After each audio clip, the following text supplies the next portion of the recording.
తొలి ఏకాదశి పండుగ శుభాకాంక్షలు మీ అందరికీ. గురువుగారు చెప్పినట్టుగా నేను గెలవలే, మా మలకాయికి ప్రజలు గెలిచిండ్రు. గురుగారు మేము ఏ వాడకు పోకపోయినా, ఏ ఇంటికి పోకపోయినా మా 24-25 సంవత్సరాల చరిత్ర వాళ్ళ కళ్ళ ముందు ఉంది కాబట్టి ఉంటే బాగుంటుంది అని చెప్పి నన్ను నిండు మనసుతో ఆశీర్వదించారు. అందువల్ల గెలిచింది మల్కాజ్గిరి ప్రజలు, గెలిపించింది కూడా మల్కాజ్గిరి ప్రజలు మాత్రమే. నేను వాళ్ళకి నాయకుడిగా ఉండాలి కాబట్టి ఇక్కడ ఈ ఆలయం కూడా కబ్జా కాబడ్డ ఈ భూమిని స్థానికులే వెళ్ళి రక్షించుకొని ఆలయాన్ని ప్రతిష్ఠించుకొని మళ్ళీ వాళ్ళ వెంకటేశ్వర ఆలయాన్ని ప్రతిష్ఠించుకున్న సందర్భంగా శుభం జరగాలని చెప్పి మనస్ఫూర్తిగా కోరుకుంటున్నాను. ప్రజలకు ఎక్కడ కష్టాలు తప్పవు, ప్రజల కష్టాలు ఎప్పుడు ఉంటూనే ఉంటాయి. అప్పుడప్పుడు అక్కడక్కడ ధర్మాన్ని ప్రజలే కాపాడుకునే ప్రయత్నం చేస్తారు, ప్రజల ఆస్తులు కూడా ప్రజలే కాపాడుకునే ప్రయత్నం చేస్తారు. ఆ ప్రయత్నమే ఈ ప్రయత్నం కూడా.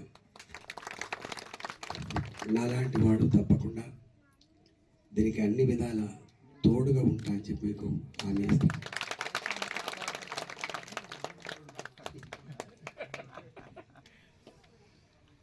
మీ ప్రవచనాల కోసం వాళ్ళు వచ్చిండ్రు, మా ఉపన్యాసాల కోసం వాళ్ళు రాలే. కానీ ఎన్నికలప్పుడు నేను కలవలే, నాకు ఆ భాగ్యం దొరకలే. నేను అదృష్టవంతుని. ఈ పెరిజాదిగూడ మున్సిపాలిటీ ఏమి లేకపోయినా గొప్ప మనసుతో వాళ్ళకు వాళ్ళే కథానాయకులై వాళ్ళే పోటీ చేసినట్టు, వాళ్ళే నిలబడ్డట్టుగా, వాళ్ళే ఓట్లు వేసుకున్నారు. కాబట్టి నాకు మరింత బాధ్యత పెరిగినట్టుగా భావిస్తున్నాను.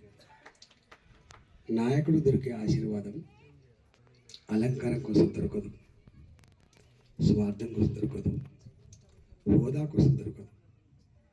మోడీ గారు నాకు తెలిసి ఎప్పుడు తన మొత్తం 10 సంవత్సరాల పరిపాలనలో నేను అనే మాట మాట్లాడు. వారు ఎప్పుడు దేశానికి సేవకుడిగా పనిచేస్తానని చెప్తాడు తప్ప నేను నాయకుడు అనే మాట ఎప్పుడు చెప్పడు. అందువల్ల ప్రజలు ఇచ్చినటువంటి ఈ బాధ్యత సేవకుడిగానే పనిచేస్తాం తప్ప మేమే అనేటువంటి అహంకారం అయితే ఉండదని మేము మనవి చేస్తున్నాం.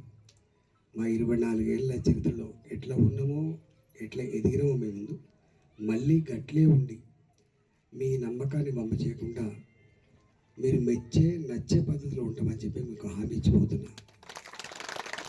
జనరల్గా కౌన్సిలర్లు అందుబాటులో ఉంటారు, ఎమ్మెల్యేలు మరింత అందుబాటులో ఉండే ఆస్కారం ఉంటుంది, ఎంపీలు అయితే ఆస్కారం ఎంపీలు కలవరు. కానీ నాకైతే వేరే వ్యాపకం లేదు.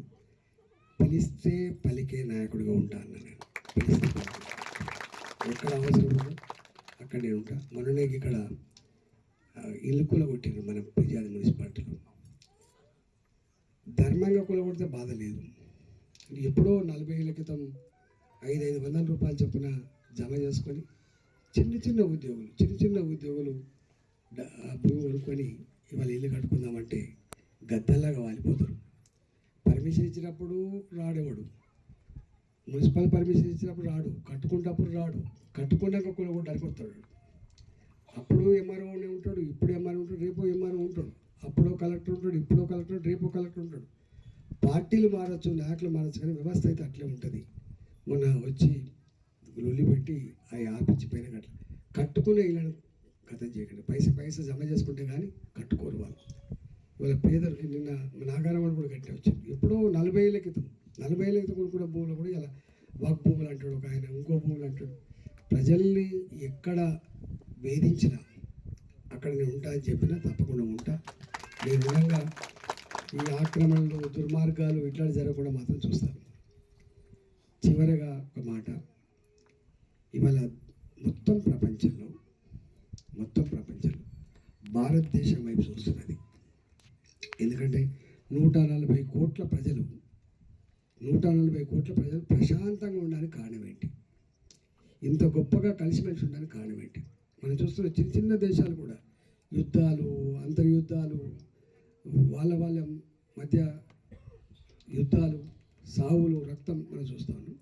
కానీ 140 కోట్ల ప్రజలున్న ఈ దేశం ప్రశాంతంగా ఉంది. మన పక్కకే ఉన్న పాకిస్తాన్, పక్కకు ఉన్న ఇంకో దేశం, అవి ఏమైపోతున్నాయి మనం చూస్తాం. దానికి కారణం మన సాంప్రదాయాలు, మన విశ్వాసాలు, మన సంస్కృతి ఎంత గొప్పదో దాన్ని పట్ల అర్థం కావాలి. మానవ సంబంధాల ప్రతిరూపం భారతదేశం, గుర్తుపెట్టుకోండి. ఇట్లాంటి సందర్భం మనం ఈ మధ్యలో పాశ్చాత్య నాగరికత మోజులో పడి అనుకరించే ప్రయత్నం చేస్తున్నాం. అది మంచిది కాదు. ఇంత గొప్ప వ్యవస్థ ఎక్కడ ఉండదు. ఇలా ప్రపంచానికి భూతుల స్వర్గం అని చెప్పబడే అమెరికా 18 సంవత్సరాల కొడుకైన తర్వాత తల్లిదండ్రులు వదిలిపెట్టి పోవాల్సిందే వాడు. కానీ మన దగ్గర 90 ఏళ్ళైనా బెడ్ మీదకి లేవకపోయినా ఆ తాత నడుచుకునే కల్చర్ మన దగ్గర ఉన్నది. ఆ అమ్మ నడుచుకునే కల్చర్ మన దగ్గర ఉన్నది. తాత, తండ్రి, కొడుకు, మనవడు, ఇట్లా. ఇంకా గమ్మత్ ఏంటంటే ఉమ్మడి కుటుంబాలు, అన్నదమ్ములు నలుగురు ఉన్న మొత్తం కలిసి ఉండేటువంటి కుటుంబాలు ఇప్పటికి ఉన్నాయి. ఒకనాడు ఆ కుటుంబాలతో గొప్పగా వెలిసిల్లిన ఈ దేశం సమస్య వస్తే తాతనే పరిష్కరించేది, సమస్య వస్తే ఇంటి పెద్దలే పరిష్కరించేది. పోలీస్ స్టేషన్లు అక్కడ లేకుండే. గంత గొప్ప సంస్కృతి ఉన్న దేశం, మర్యాద ఉన్న దేశం. అట్లాంటి ఈ దేశంలో ఇవాళ భార్యాభర్తల పంచాయతీ ఇవన్నీ నిలువరించగలిగే శక్తి ఇవాళ ఆధ్యాత్మిక చింతనకు మాత్రం ఉంటుందని చెప్పి నమ్ముతున్నాం మనం. అందుకని ఎక్కడికి జనం ఎక్కడ పోయినా చూడండి, గుడి కావాలి బిడ్డ అంటున్నారు. అంటే నీకు ఏ బాధ వచ్చినా అంతిమంగా భారం వేసేది భగవంతుడి పైన మాత్రమే. అది మాత్రమే మనల్ని కొంత ధైర్యాన్ని ఇస్తుందని చెప్పి భావిస్తున్నాడు. మనం 10 మంది పిల్లలు ఉండేది తెలుకడ మీరు ఉంటారు.